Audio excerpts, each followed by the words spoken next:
A new law has kicked in requiring news sites to be individually licensed. 10 websites are affected now, but does this spell the end of the government's light touch over the internet? Acting Minister Tan Chuan Jin is here to take your questions. Talking Point the Vote starts now.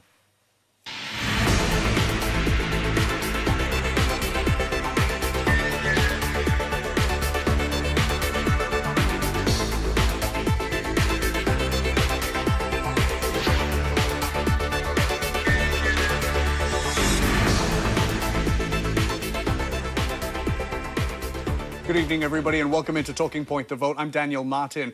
Last Tuesday, the Media Development Authority, or MDA, announced a licensing regime for online news sites. Concerns about the new rule have been loud and swift, but considering it affects only 10 sites, is it a storm in a teacup? My guests joining me tonight include Cabinet Minister Tan Chuan Jin. We're also joined by Professor Arun Mahinan of the Institute of Policy Studies and Bertha Hansen, from the editor of the website The Breakfast Network, a collective blog. Now, many of you are aware, of course, that we originally invited MDA CEO Colin Nett to be on our show. And a lot of netizens have been asking us, Minister, how come you're on the show instead? There's actually quite a lot of interesting theories online about why I'm here. Well, I would say that I think when we pass regulations or policies where there's quite a lot of public interest, I think it's important for the public office holders to front it. Clearly, there's a lot of interest in this. I would say that it's not just really a debate and discussion about the regulations itself. I think it's really about the whole public engagement space, where people do feel that whether is that space being constrained, is it being threatened. And I think it's useful perhaps to also have a perspective about, from a non-MCI perspective, about how we look at it and how we ought to operate, not just government and people, but as a society, how should we operate that space. What are you looking forward to answering and hearing today? Well, I mean, obviously there are many perspectives out there from the public, so we look forward to the concerns that they raise, and actually for my fellow panelists as well. And one of the ways that everybody has been talking to us is via, of course, our poll that's happening online at channelnewsasia.com/TP. Let's take a look at that vote right now. Will the new licensing limit online news content? Yes, 48.6%. No says 51.4%. Quite a bit more in the no column for now. Minister, I'm going to take quick responses. Where would you vote, yes or no? No. No for you. Arun, how about yourself? Maybe. Maybe. Option C, the invisible. Bertha? Yes. You'd say a yes for you? Yeah. All right. So we've got 3 more votes. We can't add you in yes yet. We need you to log on and vote next time. Let's talk a little bit about our discussion. The first thing that I want to talk a little bit about is a quick look at what the new rule is all about. Let's find out more.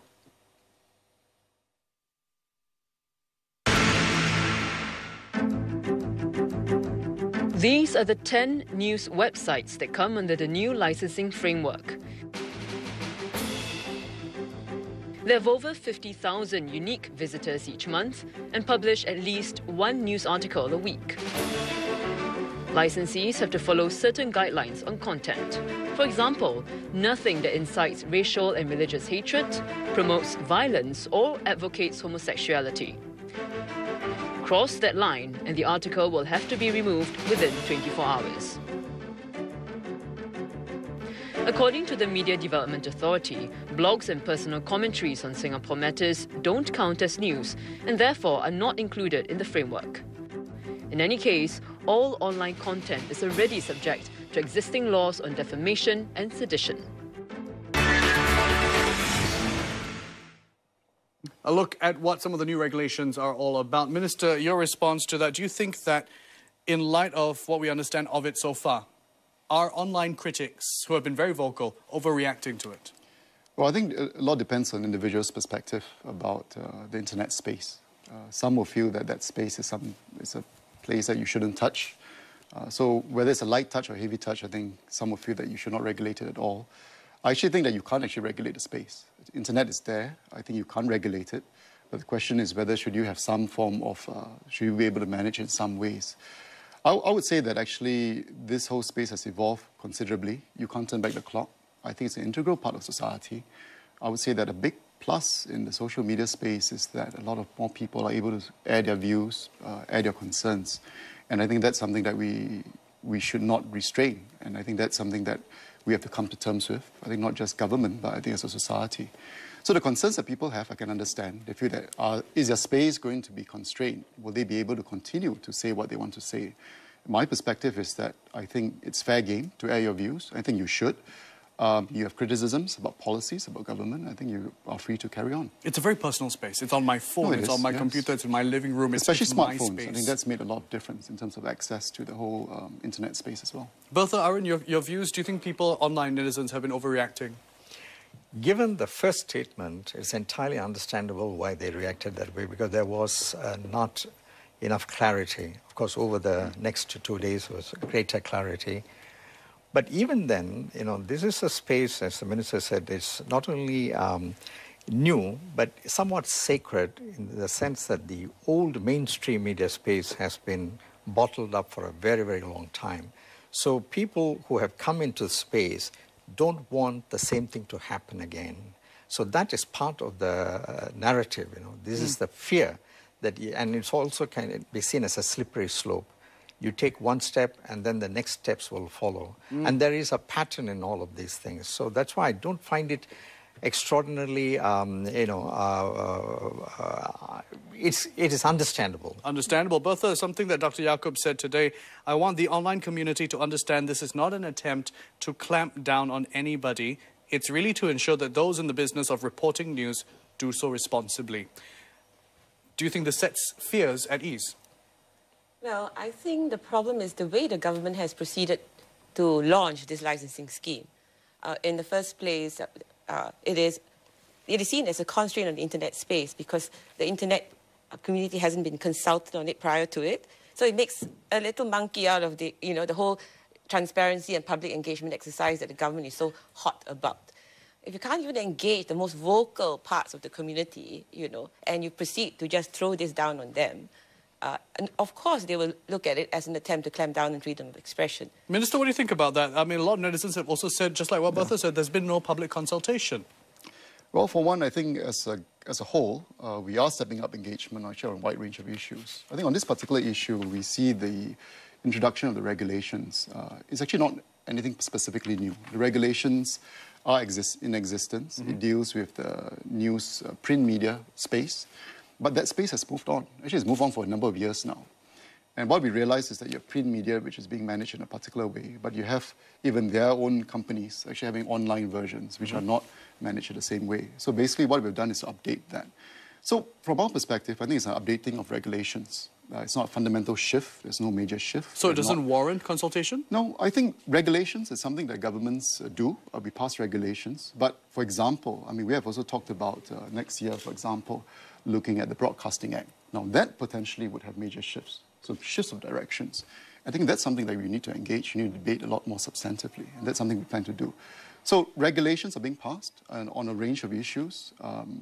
Whether in hindsight, whether more consultation and dialogue on this specific regulation should have been put in place. But we saw it as refreshing existing regulations and putting it in place. If it's refreshing regulations, do you think that therefore that's why it doesn't require consultation? I think there are regulations and there are regulations. In this case, the regulations concern freedom of expression, and this is a very critical issue to the internet community. So I wouldn't say that this would be one of those regulations that you can just gazette. No. So I think that's a fair comment. In fact, I would say that actually a lot of the public concern revolves around I think not just regulations, but is my space being constrained? Correct. Can I continue to say what I want to say? Could I still air my views? Could I still post my comments? If I'm critical, would I be constrained? And I would say my message is that quite clearly you should carry on. And I think we would be poorer for it. We'd be deprived Singaporeans of that space, which is why this space actually is quite precious. Because I think traditionally you may not have that access. But social media now allows individuals to actually air their views. And I think we should protect that. Yeah. And I think as a society, I think we would actually lose out if we were to actually... Which is why if it was really a question of updating and just bringing in one additional player, which is Yahoo, all the other players are well known to Singapore. They are actually part of the mainstream offline media. So there's really nothing new. And the grey area was Yahoo had come into this space through the back door, as many people observed. And then you can say you are now regularizing it. You are now including them as part of the same regulated media. But the problem came out because of the lack of clarity. I want to talk about that list of 10. That's been another issue that a lot of people have been posting questions about. But before we move on, I want to come back to this idea of consultation. Joining us on the phone lines right now at 66910028, NCMP for the Workers' Party, Gerald Giam, joins us as well. Gerald. Hi, Daniel. Hi. Thanks for having me on the phone. Hello, Minister. It's good to talk to you. Hello, good evening. We've been talking a lot about this lack of public discourse, if you would. Some people have said the WP have been very quiet on this as well. Well, I think we have our views on this, and I understand that these rules have been made under the subsidiary legislation.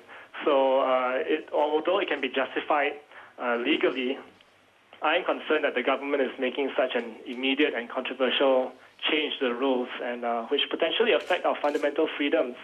And this was done without first consulting the public or Parliament even. So I'm of the view that this change should have been tabled for debate in Parliament, and there should have been a public engagement to obtain the feedback before the decision was made. Gerald, do you have a question for our panel?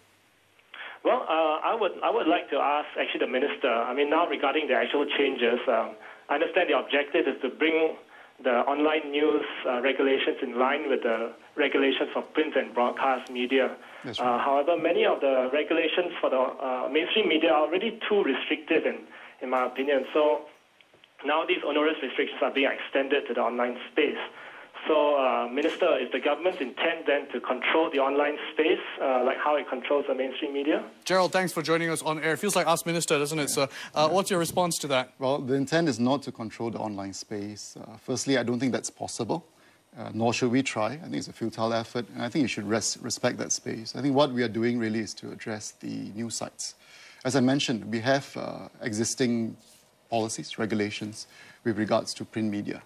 But that space has moved on. 1/3 of Singaporeans actually consume the news online. But the regulations don't provide for that. And basically what we've done is to bring that regulations into that space. But what is probably foremost on people's minds is really in terms of content. As I mentioned earlier, can we say what we want to say? Can we still read what we want to read? I would say that the regulations do not prevent that. I think what we are asking for is a certain level of responsibility for those who are reporting news. And essentially, it pretty much is already governed by some of the existing sort of regulations and understanding on that space. So the question now is that, does it prevent us? And that's where typically we associate the space in online, where we can really say a lot of things that we want to say, be critical, and I think that hasn't changed. Can you really establish parity, though? I mean, is that realistic? No, they're so different animals. I think it's different. I think even online it's very hard to define very precisely where the lines start and where it ends.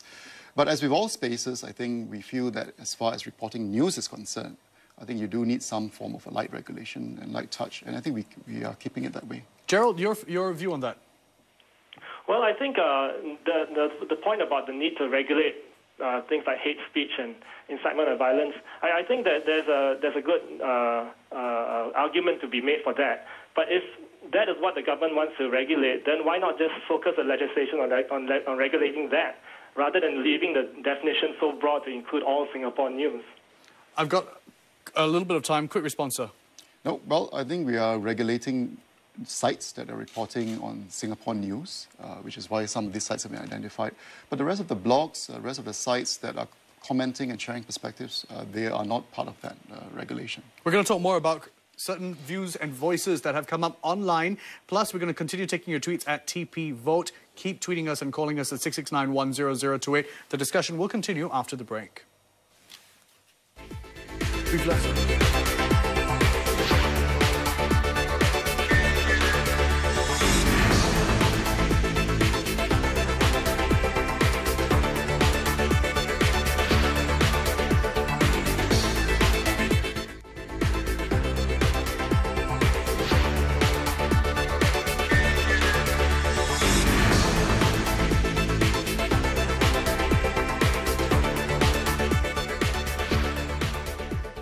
Welcome back, everybody. Thank you for staying with us on Talking Point The Vote. The new licensing rule has stirred up a storm of controversy. One point of contention, how the news was communicated.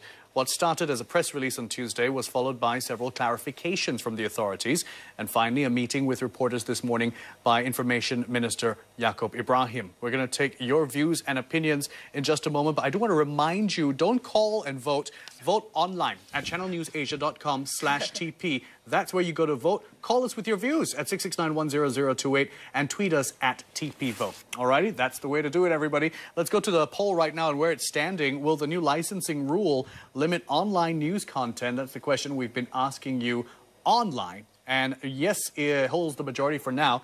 57.3% are saying yes, 42.7% are saying no. We're getting a lot of votes, so keep voting and keep those points coming through. Minister, I understand that you had a little bit of an... you want to add on? Just a quick response, I think, to the question about parliamentary debates. I think in terms of governance, the law has been passed. So that's where the debate has taken place. Regulations are being passed on a regular basis, I think, on a range of issues. I think when there's a major shift and a change in law, I think that's where we go back to Parliament and we debate that. So as I mentioned earlier, where the Broadcasting Act, where we're looking at perhaps effecting some changes next year, that's where a full-scale debate will take place. But in this instance, I think members of Parliament are free to raise the issues to be debated in Parliament as well. Dorothy, you had a quick response to that? Yeah, basically, I don't understand this business about parliamentary debate. Essentially, what has been done is it's been done without any kind of consultation even prior to that. We don't need to convene Parliament to discuss this. You could just talk to some of us. And that wasn't even done.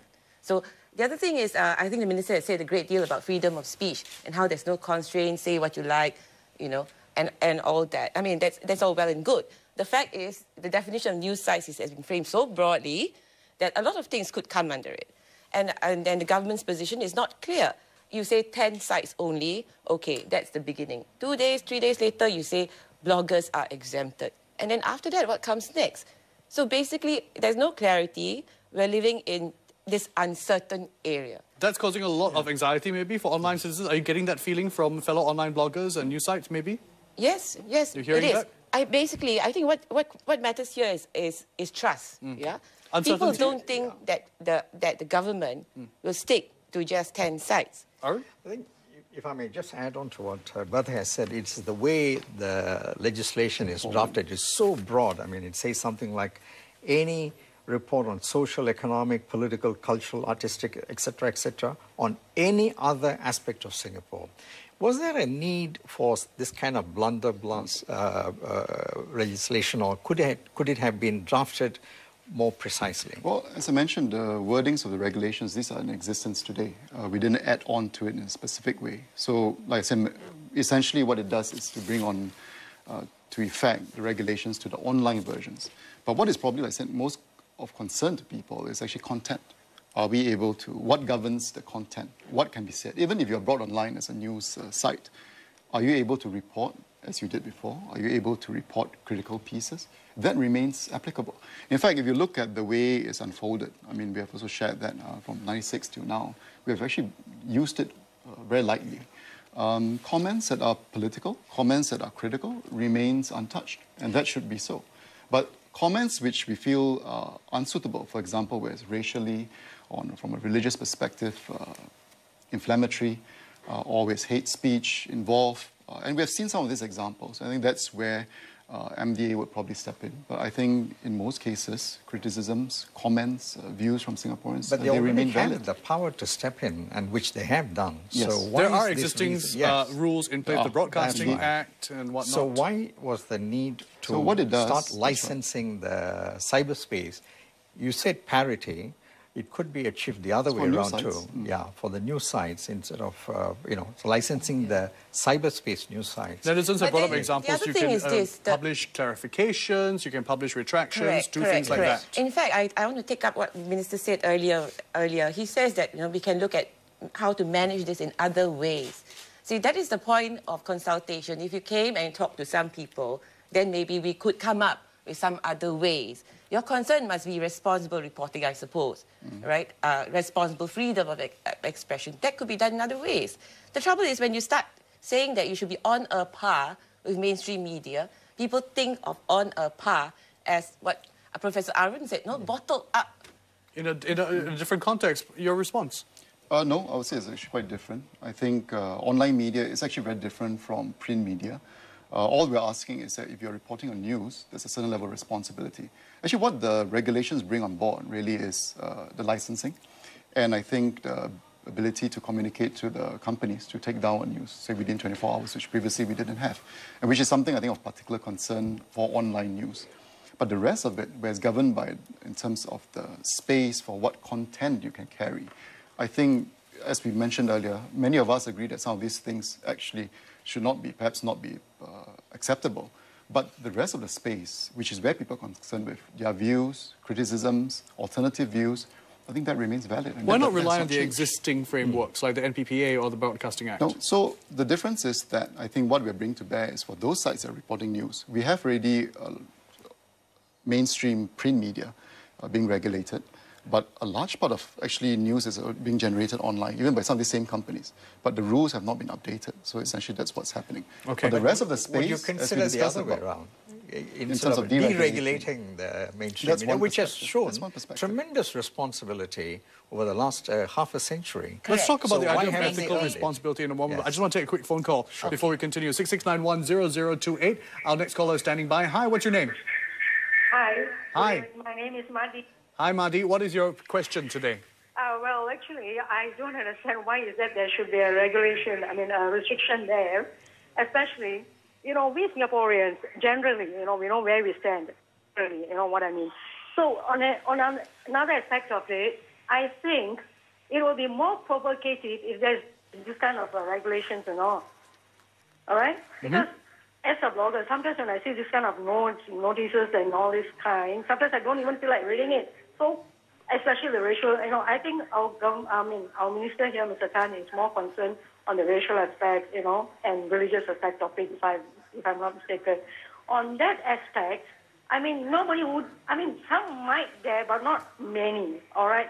Just for the few of these people, we just can't restrict on this. Right. So you're saying that the reader, him or herself, can take that position. Madi, thank you so much for raising your view with us. Roy joins us right now at 6691-0028. Roy, hello. Hello. Hi, you're on the air. Your question or comment, go ahead. Yes, I just would like to ask, why the need to so-called update these licensing issues, this news licensing, when we already have existing laws such as Sedition Act or Maintenance of Harmony Act to deal with this kind of racial insight that might happen? We have other legislation in place already. Roy, thank you very much. Minister? Yes. Well, as mentioned earlier, I think this is regarding to news sites. Reiteration. It has changed. News sites, in terms of print media, has been regulated, but a lot of it has moved online as well. I think that's how we see it. But I want to reiterate again, the rest of the sites, the rest of the comments, how people articulate their views, I think that remains open. That hasn't changed. I think what people need is basically something more explicit than a general approach, which leaves open to further changes down the line.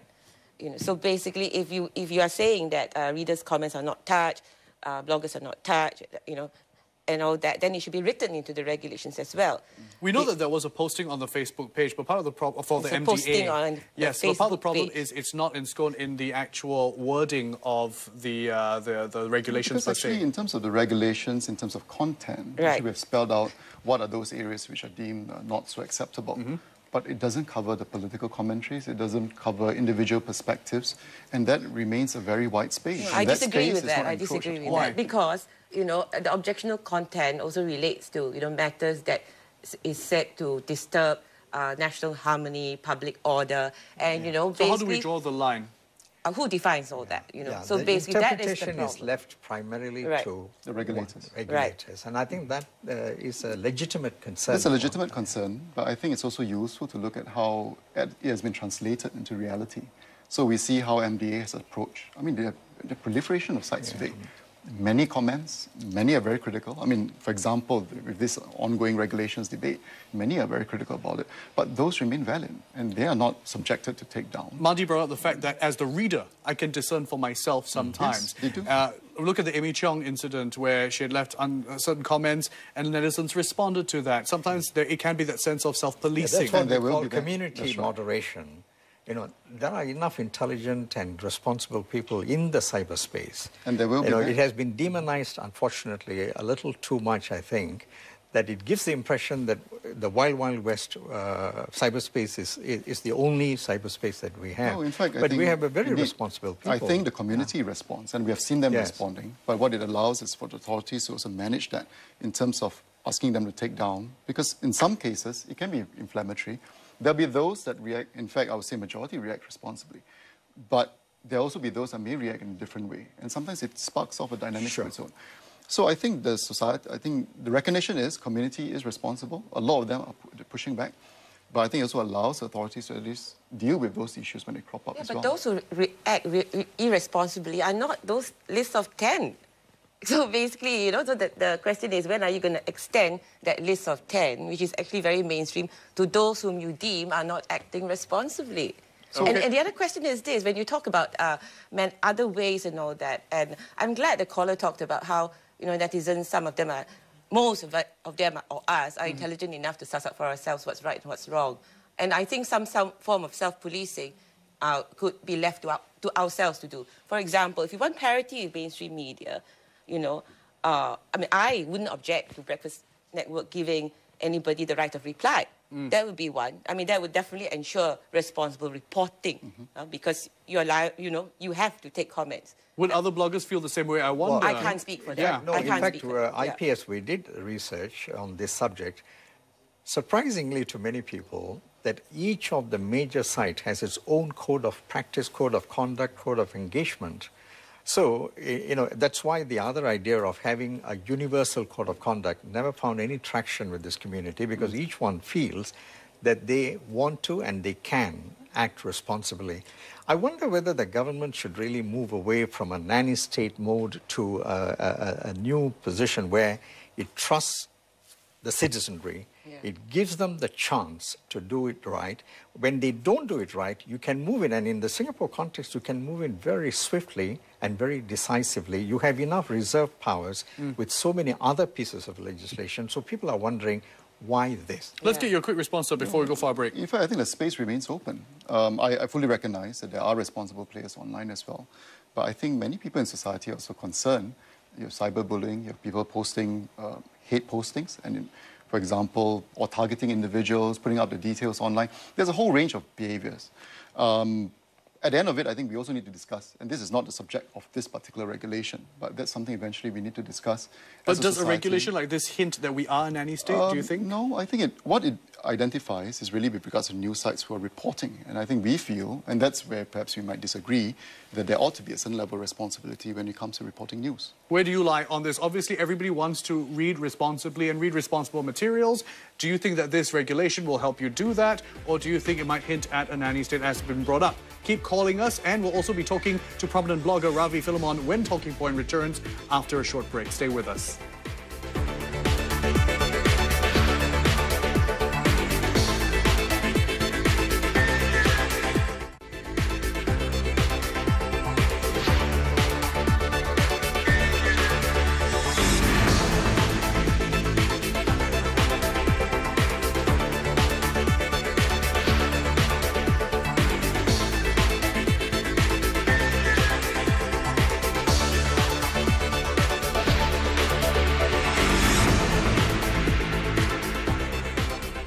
We're back on Talking Point, the vote. Thanks for your tweets that have kept on coming in at TP Vote. Keep sending them in. We've also got our poll running. Head on over to channelnewsasia.com/TP and vote right now. Our question is, will the new licensing rule limit online news content? The majority are now saying yes. 66.9% are saying yes. Earlier on, it was 47%. So more are swaying towards the yes.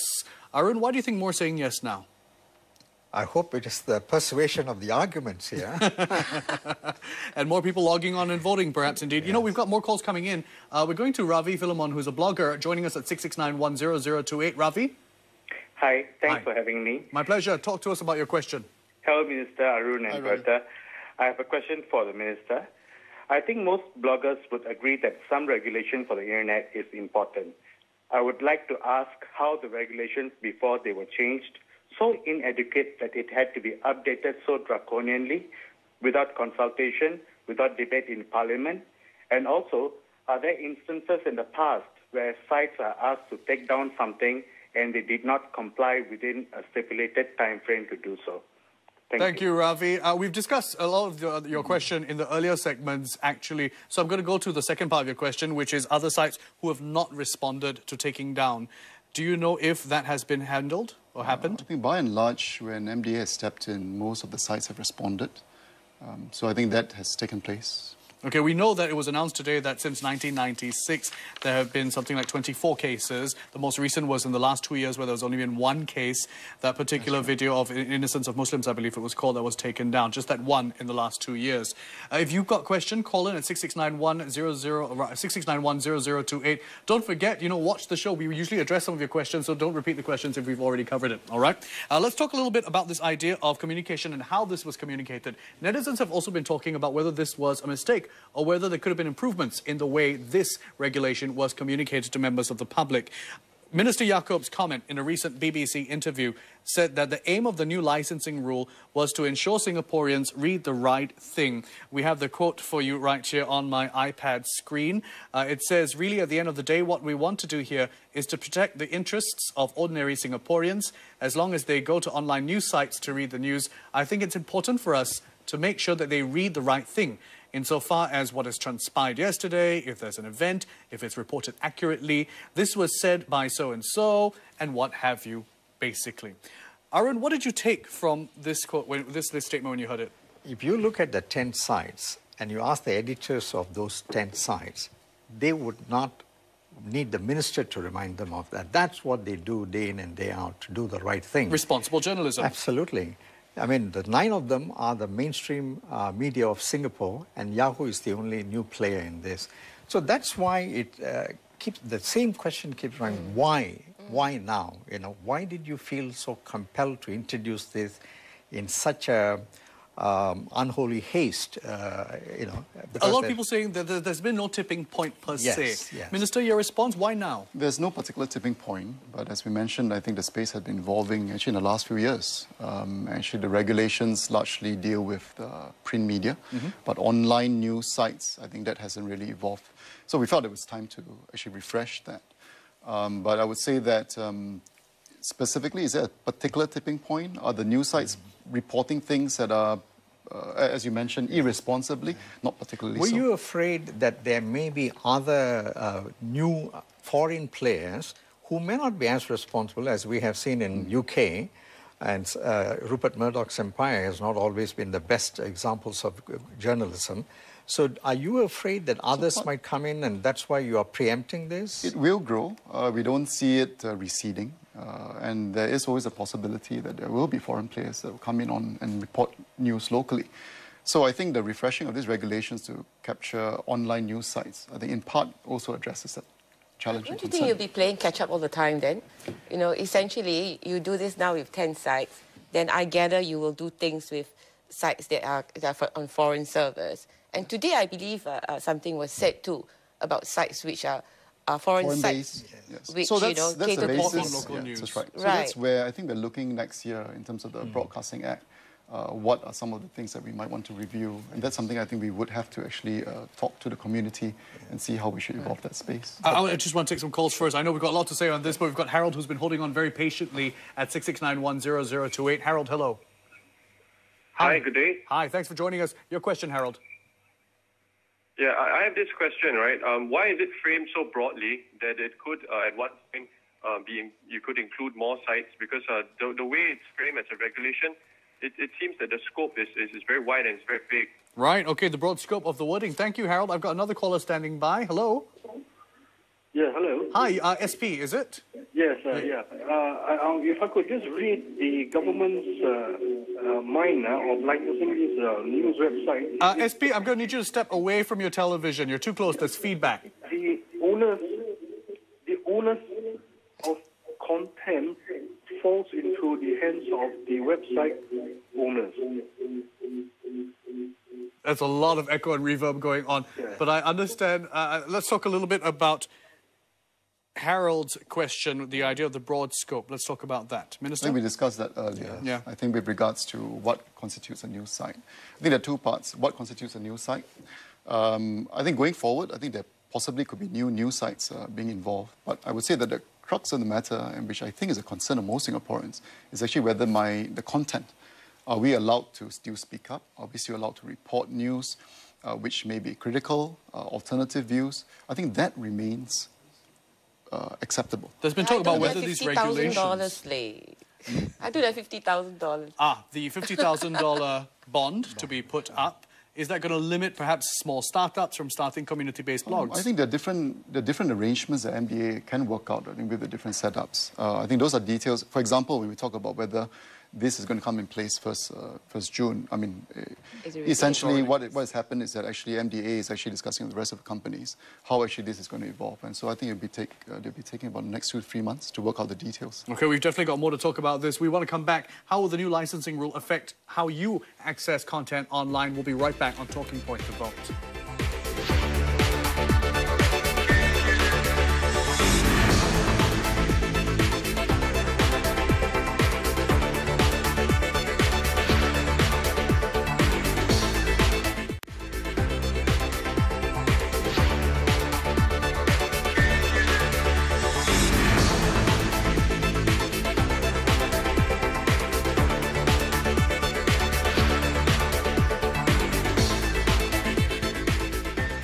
Welcome back, everybody, to Talking Point The Vote. I'm Daniel Martin. We're into our last segment of the program. I know many of you have been calling in and are on hold. Please hold on. We'll come to your calls as soon as we can. We're getting a lot of calls.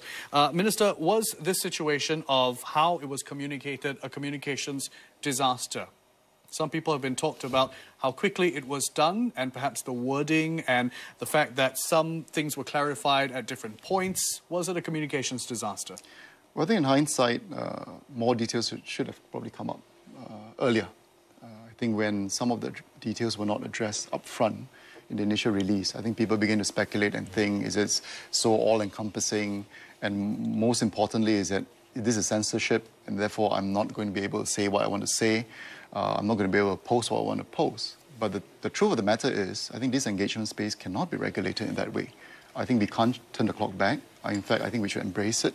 As part of the whole engagement, I think both of government with the people and people with people, I think you have to accept that that's part of that. And you need to allow people to articulate their views, because I think we will be shortchanged if we actually don't have that. So that uncertainty, I think, probably happened as a result of perhaps not all the details coming forward. So I think in hindsight, perhaps more of these details could have been presented from the onset. So at least it will allay some of the concerns. There will be other concerns and there will be other issues that we'll continue to debate, but at least it allows some of that clarity to be put forward much earlier. Speaking of articulating your views, our viewers are voting on our poll. Will the new licensing rule limit online news content? Yes has sailed ahead in the majority. 71.7% are now saying yes, 28.3% saying no. When the show started, about 47% were saying yes. So more on the yes for now. Keep voting, of course, all throughout the program. We've got Eddie standing by at 66910028. Hi, Eddie. Yeah, hello. You're on the air, Eddie. Go ahead with your question, please. Yeah, the question for the Minister. As mentioned earlier, we have all the acts and regulation already in place to cover any abuse. So I'd like to ask the Minister, what's one incident that happened recently that our current acts or regulation are unable to cover it? And that's what, okay, thank you very much, Eddie. Was there something that our current acts were not able to cover? I think it's related to the earlier point, whether there's a particular tipping point which sparked this move. I would say no. So no is to that response to that question, so that our current acts are sufficient? I think our current acts allow us to take a series of actions, but I think with regards to news sites, I think we feel that, particularly for news sites, I think there needs to be a certain level of responsibility. Most of them have exercised that. I think what we have done is to, I think with the change, is that there's more specific responsibility imposed on the news sites. And secondly, I think it also allows for government to ask the sites to take down particular postings within 24 hours. And what kind of posts, as we mentioned earlier, would be those that we've described earlier. But as far as views, criticisms, alternatives, perspectives, those remain, and those could remain online. It's not a problem. Do you think that the existence of these regulations could let existing news sites have a little bit of discomfort with what they're going to report or how they're going to report? Well, I would say that actually existing news sites should continue to report as they've been reporting. I think they should be encouraged to air their views, critical or otherwise, and that should not change.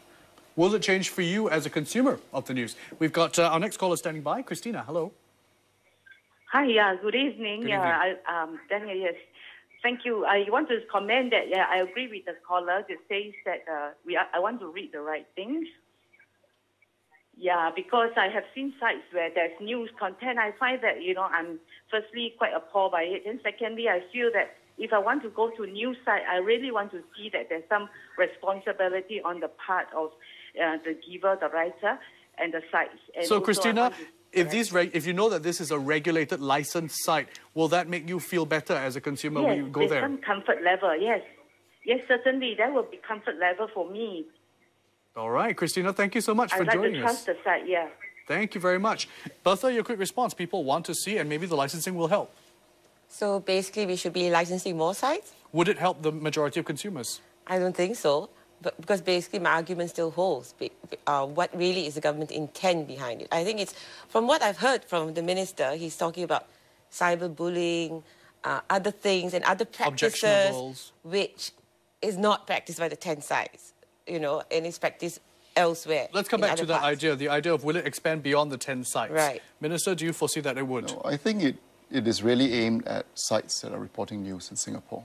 Rest of the sites, which are personal blogs, commentaries, I think that's something that we feel... No, let's say, for example, if there is a video that's circulating, right, and it isn't run on those 10 sites. It's run on every other site. Then what are you going to do? The 10 sites are perfectly all right. Because they're not licensed? No, because they're licensed and they're not doing anything wrong. Right, the others are not licensed. Yeah, the others are not licensed and they're circulating all around. So do we rely on existing regulation in that case? There is a case in point. TOC has specifically asked the question. They run news. They've hit the 50,000 and gone way beyond. Why aren't they licensed? Well, MDA has looked at them specifically and felt that at this point in time, I mean, they're not a new site to be regulated. But it didn't make it clear that you are not, a licensing target. They're not part of the 10 sites. Over time, will there be new sites? I think there might be more new sites that come online, and I think when that happens, MDA will I think that's the problem, right? I mean, they think they're a new site. You don't think they're a new site. So who is deciding what's a new site? Who is a new site in that sense? What if you're hosted overseas on an overseas server, for example? So that's something that we have to address, and that's why I mentioned that I think the bigger shift that we need to look at is actually in terms of the whole Broadcasting Act. That's something that we're looking at next year, and that's something that we have to look with the different players, the different perspectives. How do we actually manage that space? Because it is complex, and there are people that are hosting news from overseas sites. How do you actually manage it? I'm not even sure whether you... Is it a futile attempt? I'm not talking about the complexities. There will be some areas which actually, like I mentioned earlier, I think the internet is a space you cannot control. Yes. I think you wouldn't be able to be successful. But whether do you have a light touch in terms of regulating as some space of it? And for us, we think that sites that are reporting news warrants that. But the rest of it, as of now, we don't think that that should be part of that landscape. I'm going to take some back-to-back calls, everybody. Francis first. Hi, Francis. Francis, hello, you're on the air. Hi. It was raised just now that Mr. Yaacob was saying that in the interview with the BBC that we should be given the right news, specifically the right news. So who is going to determine the right news? I find it somewhat objectionable in some ways that somebody has to determine for me what the right news is. Shouldn't I be the one to determine what the right news is? If I don't like something, if I don't like a blog, I should just avoid it. If I like something, I should just continue to look at it. Why should there be any licensing scheme to tell me what to do? I find that very, very uncomfortable. Thank you for sharing that. I want to go to our next caller who's standing by as well. Go ahead, Prashant. Yeah, so my point is basically saying that it's all about the government's prerogative, and if tomorrow something goes wrong, all the citizens basically look up to the government to set the things right. So in a way, the government is doing the right thing by regulating this, because tomorrow, if anything goes wrong, just for an example, this SMRT strike, some negative view on this site, and if something would have gone wrong, everybody would have looked at the government saying that, why didn't you do it earlier? Hindsight is 20/20, isn't it? If it's taking a proactive step already. Thank you very much, Prashant. I understand that you're for the regulations in that sense, so for and against on both sides of the fence there. Minister, your quick response in terms of, I know what to read, don't tell me what to read. I do accept the fact that Singaporeans would have to exercise their own judgment as to what sites they want to read, and there are many, many sites online. I think what we're saying is that for sites that are reporting news, I think that's a requirement that we're putting on them. But the rest of the sites, I think that's free for people. And many of the sites offer commentaries, perspectives as well. But I think what we're just saying is that for news sites, I think we do expect a basic level of responsibility there. Okay. I want to come to your point, Arun, which is the idea that, you know, how it's such a wide medium. Yeah. What do you want to ask Minister about that? Okay. Well, the fundamental point about internet is it is no respecter of national boundaries or national laws. we can easily cross these boundaries, and if there is a persistent or a recalcitrant blogger or commentator, what can you do with your regulation? Especially when it is about the right thing, which is not terrorism, which is not child pornography, where many countries will cooperate with you. But here we are talking about the right thing in terms of certain types of speech. And I'm wondering whether Singapore government will, in the end, have another piece of legislation which doesn't have, it may have the bark but no bite. Minister, your response? Well, like I said, I think the regulations largely deal with the news sites. I think in terms of whether but, you know, cross-border... understand. Yeah. So that's an area which I think, I'm not sure it's that easy to, in fact, even try to regulate. Yeah. Because that's why it's a very amorphous space, which is why my point is I think you can't control it, but I think you need to see where it makes sense, some form of a light regulation, and that's why we are applying it to local news sites. Now, whether it could actually even be practically extended beyond the borders, I think that's a different ball game altogether, and that actually might not be possible.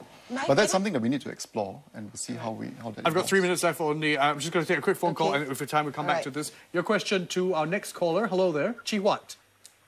Yes, Chi Wat, you're my I just final wanted caller. to Go ahead. Find out if the minister can go on air now and give us the assurance that the government won't ever classify blogs and individual websites as news sites, and that these will never come under the regulation. Chi Wat, are you a blogger by any chance?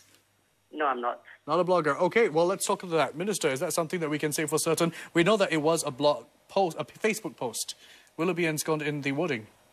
Well, I think, like I said, the regulations deals with news sites. It doesn't encompass blogs. But would some blogs become news sites? And then if it evolves to become news sites, I think that's something that we need to look at. But as a broad principle, it's meant to cover those that are reporting news. Individual blogs, commentaries, that remains open. Unless it morphs into a news site? If it morphs into a news site, then I think that's something that we have to look at. But otherwise, in the main, most of these blogs, most of these commentary pages, I think they remain as it is, and they will not be captured under regulations. When is it a news site? I think when it actually aims at reporting on a regular basis news in Singapore, I think we're provided for some of that. And MDA has, I mean, as a regulator, would have to assess. Has to decide. But I think the idea is to actually look at those who are reporting in the main news in Singapore. The rest, many of the blogs are commentaries. They have an active interest in local affairs. But I think those don't particularly come under that definition of news sites per se. Last minute. Right. I want to weigh in on Minister Yaakov's side on this thing called the right thing. I think what he meant, if you read the full quote, is that it's got to be the right thing and that it's not false. It's attributed, it's sourced, it's verified. Responsible journalism. Which is responsible journalism, professional work. Rather than the right thing to read in terms of like type of content or type to read. Now, I think that's a good point. And I think even those on the online community has to be fair about that. That those are the practices that should be put in place. Take the quote in its full context, especially. Okay, that's one. But, you know, in all other respects, you know, there's some professionalism to be injected if they report on news. The big question, though, is whether this current scheme is the way to do it. On that note, thank you to all my panelists. I really appreciate you joining us. Let's see a final look at how our poll is standing right now. Will the new licensing rule limit online news content? 73.6 saying yes and 26.4 saying no. You can keep on voting, of course, at our poll at channelnewsasia.com/TP. And you can leave your comments on our Facebook page, have your say, and also tweet us at TPVote. We hope we were able to answer at least some of the questions with regard to how this new licensing scheme will affect us all. And of course, you can catch up for the encore editions on our Facebook page, on our website as well, the microsite, channelnewsasia.com/TP. Thank you for watching. I'm Daniel Martin, and this has been Talking Point. Good night, everybody.